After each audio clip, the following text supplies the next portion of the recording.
Hello, and welcome to the fourth module in Casey Tree's online advocacy in the district.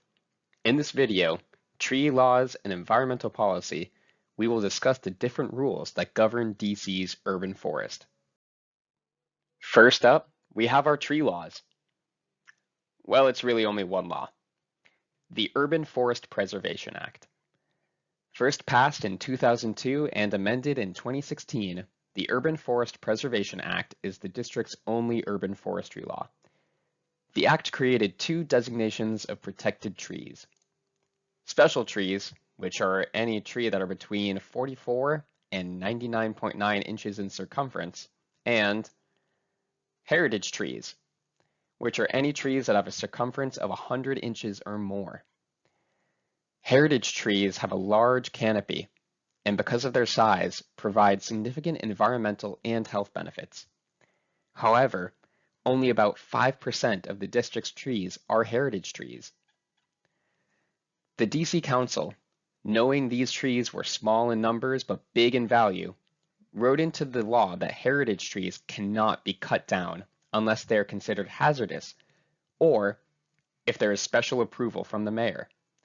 Special trees, on the other hand, can be removed with a permit that is issued by the Urban Forestry Division. The most important thing about this law is that the protection requirements are based on who is removing the tree, not where that tree sits. All trees above 44 inches are special or heritage trees, but the law only applies when it is a person or non-governmental body removing it. While the Urban Forest Preservation Act does a bulk of the work helping us protect our trees, it only goes so far. Because of this, we have plans. Plans are guiding actions that direct agencies in their functions and the council in their legislating by creating goals. Many of the actions related to tree protection are driven by plans and, while there are a multitude of plans that relate to trees, environment and green space, the ones that you will most likely interact with as a Casey Trees advocate are the Sustainable DC 2.0, Resilient DC, and Climate Ready DC plans. So those are the ones I'm going to talk about. Sustainable DC 2.0 is the plan with the most tree-related goals. Not only does it reinforce the district's 40% tree canopy goal, it also establishes a goal of planting and maintaining at least 10,500 trees per year. Another interesting part of this plan is that it requires all new development projects to assess climate-related risks and incorporate climate adaptation solutions, including trees, vegetation, and green infrastructure, into their design. It is really great that this was included because it means that the executive branch understands the importance of balancing developmental and environmental protection and is trying to make sure that we are striking that balance well. The next plan I want to talk to you about is Resilient DC. And I love this plan because I love its purpose. The tagline for Resilient DC is a strategy to thrive in the face of change.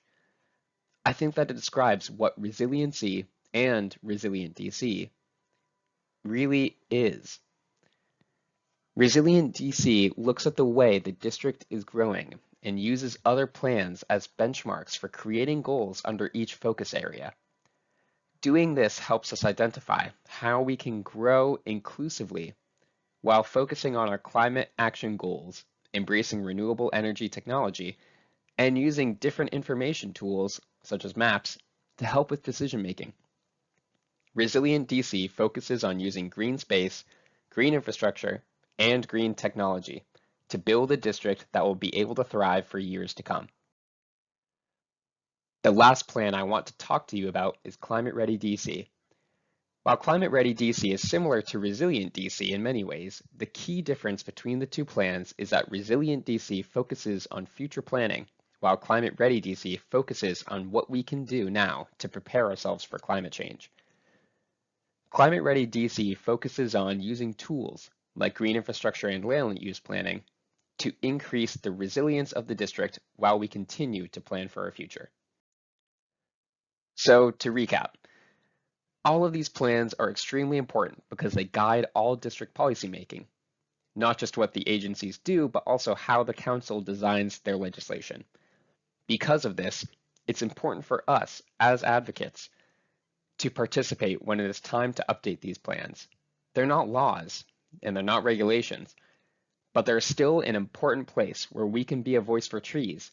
And as more and more policies focus on things like sustainability and resiliency and use these plans to outline how it will be done, it is our job to make sure that trees are seen not only as something that needs protection, but also as something that can be part of a larger solution.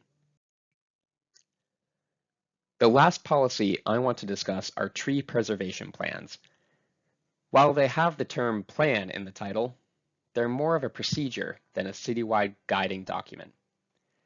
When a development occurs and trees that fall under the protection of the Urban Forest Preservation Act could be impacted, the developer is required to submit a tree preservation plan. This is a document that outlines how they will protect the special or heritage trees on site and the means by which they will do this. While this isn't something we can influence as an outside party, it is a way for us to hold bad actors accountable for any actions that could harm a special or heritage tree. Thank you for listening to Tree Laws and Environmental Policies. Got any follow-up questions or want to learn more about this topic? Send us an email at friends@caseytrees.org. We hope you enjoyed learning about Casey Trees. You may now proceed to Module 5, Sustainable Development in the District.